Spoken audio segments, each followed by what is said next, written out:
paleis van de president de historische vlag die bij de proclamatie van de onafhankelijkheid in 1945 had gewapperd, naar de City Hingil overgebracht. Een militair escorte begeleidde de vlag.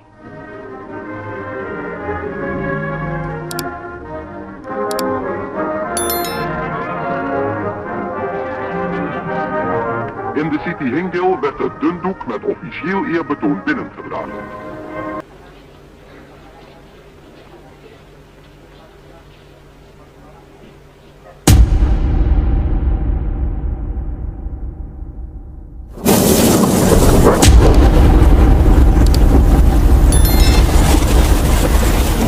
Sugeng rawuh, sana kadang kinasih, mobil tansah pinanggi karaharjan. Sebelumnya, bagi yang belum subscribe, dukung saluran ini dengan like, comment, share, dan subscribe. RIS adalah sebuah negara Republik Parlementer Federal di Asia Tenggara yang pernah berdiri antara tanggal 27 Desember tahun 1949 hingga 17 Agustus tahun 1950. Outside, the red and white flag of Indonesia is raised. A nation of 75 million whose fight for independence stirred recollections of our own becomes the 60th member of the United Nations.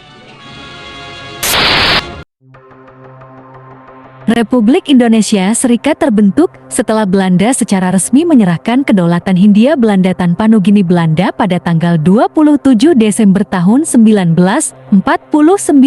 Negara ini merupakan perserikatan antara Republik Indonesia dan negara-negara yang dibentuk Belanda di Nusantara dari tahun 1946 hingga ke 1949.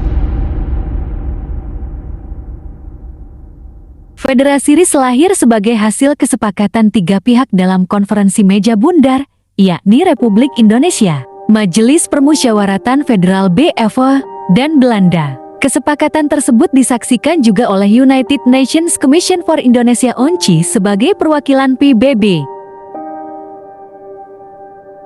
Republik Indonesia Serikat resmi dibubarkan pada 17 Agustus tahun 1950 dan digantikan oleh Negara Kesatuan Republik Indonesia.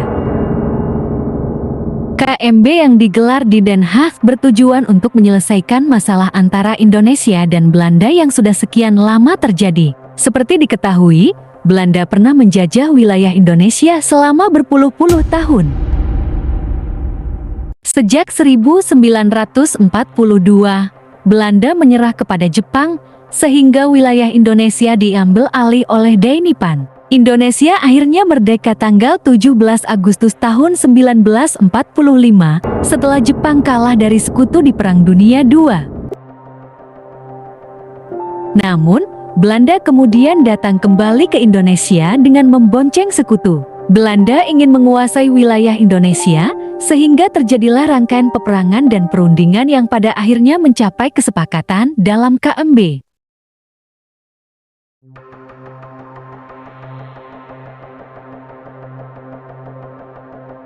Pada 18 Desember tahun 1948, Belanda melakukan agresi militer kedua terhadap Indonesia dan melanggar perjanjian Renville yang telah disepakati. Sebelumnya, Belanda juga pernah melancarkan agresi militer sebagai bentuk pelanggaran perjanjian Linggarjati. Agresi militer kedua membuat Belanda mendapat kecaman dari Perserikatan Bangsa-Bangsa PBB dan dunia internasional. Terlebih, Belanda menangkap beberapa pemimpin Republik Indonesia, termasuk Soekarno, Muhammad Hatta, Haji Agus Salim, dan beberapa menteri kabinet yang saat itu bertugas di ibu kota sementara, Yogyakarta. Kendati begitu, Indonesia masih eksis karena kekuasaan pemerintahan sempat dialihkan ke Sumatera Barat dan dijalankan oleh Pemerintahan Darurat Republik Indonesia PDRI di bawah pimpinan Safrudin Prawiranegara dan kawan-kawan.